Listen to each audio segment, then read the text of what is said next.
All right, welcome to Super Real Estate Sunday as we continue to talk about the Fair Credit Reporting Act and provisions that's been made available just for you. All right, so what we want to talk about today is challenging inaccurate information. So, earlier we talked about the verification letter, the 609 letter. All of these numbers are based on the different sections inside of the Fair Credit Reporting Act. And I held up an older book, but you can order the most recently revised copy of the Fair Credit Reporting Act. You can download it. Once you Google it, you can just download it. It's made available to you digitally, and you get a copy, instant access to it. We've also been talking about the provisions, the resource, the real estate resource inside of, or that this book is, homeownership pre-planning, and much, much more. So as we talk a little bit more about the dispute letter, we talked about the verification letter, but what if I told you that one letter could force the credit bureau to investigate an error? Yeah, a dispute, that's right, and legally remove it. Matter of fact, legally remove anything that they can't prove belongs to you. Well, today we're going to be breaking down that section 611 inside of the Fair Credit Reporting Act.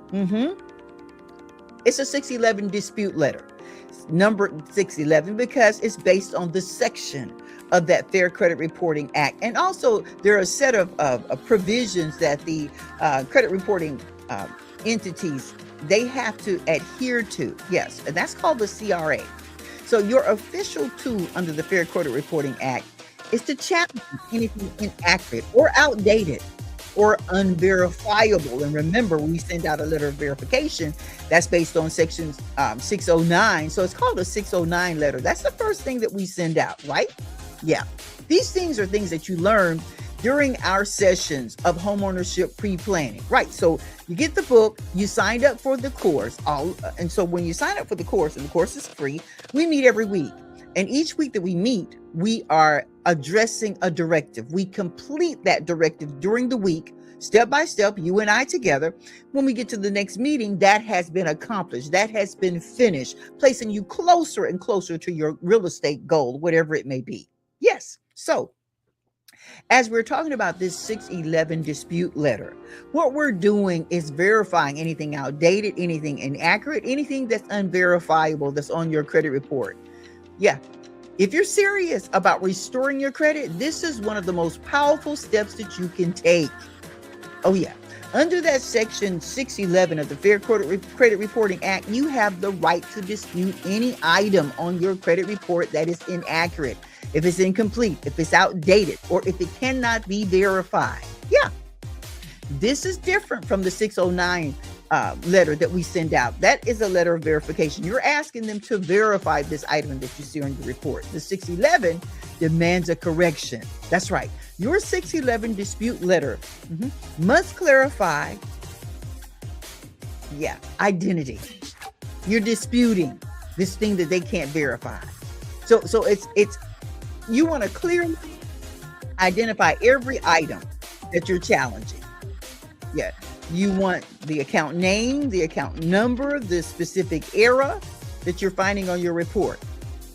It doesn't need to be vague. It needs to it needs to provide clarity in order to receive clarity. Okay. So you want to explain why it's wrong. This account's not mine, right? You're telling them it's not yours. This late payment is inaccurate. You're talking to them and making it clear. It doesn't have to be a long, drawn-out thing. It can be bullet points, but you still want to clarify what it is that's not correct. Or this debt is past the legal reporting period. Yeah, that's a thing. That's right. Then you want to attach supporting documentation like payment receipts, bank statements, identity theft affidavits, or highlighted sections of your credit report. And that's a key. Identity theft affidavits. We're going to talk about that because a lot of people don't understand that there are identity theft affidavits that you can put in place, and they are considered valuable documentation. Yeah. So you can include that as you're submitting your supporting documentation to this letter of dispute. Then you want to also include like highlighted sections of your credit report, copy of your credit report.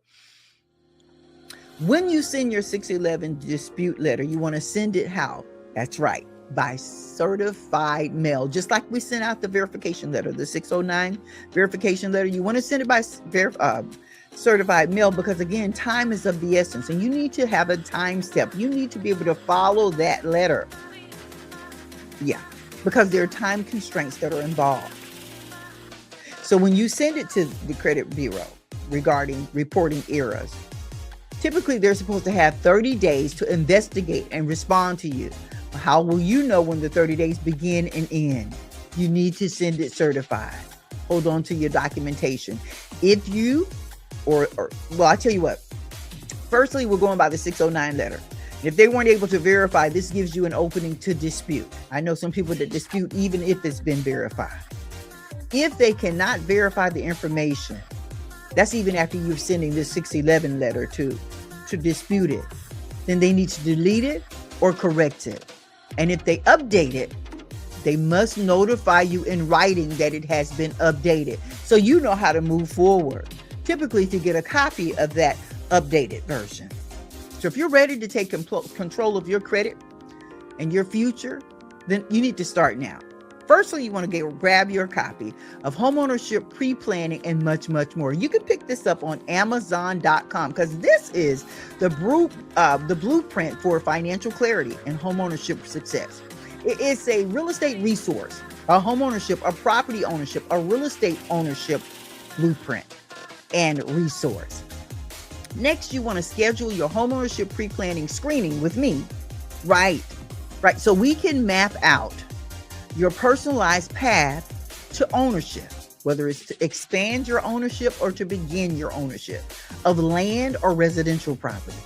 I want you to subscribe to the Homeownership Pre-Planning podcast that's available on YouTube. I'll put a link in the comments, but subscribe to that podcast. Yeah, because there's going to be weekly strategies where there are weekly strategies and tools that are there and inspiration that will help you stay on track. Then when you're ready, we're going to move forward into the next video, giving you a description of what we do next. And that letter is called the 623. Yeah, the 623. It's a direct furnisher dispute letter. We'll talk more about that in the next video. But remember, this is public to you. This is an older version, but this is public.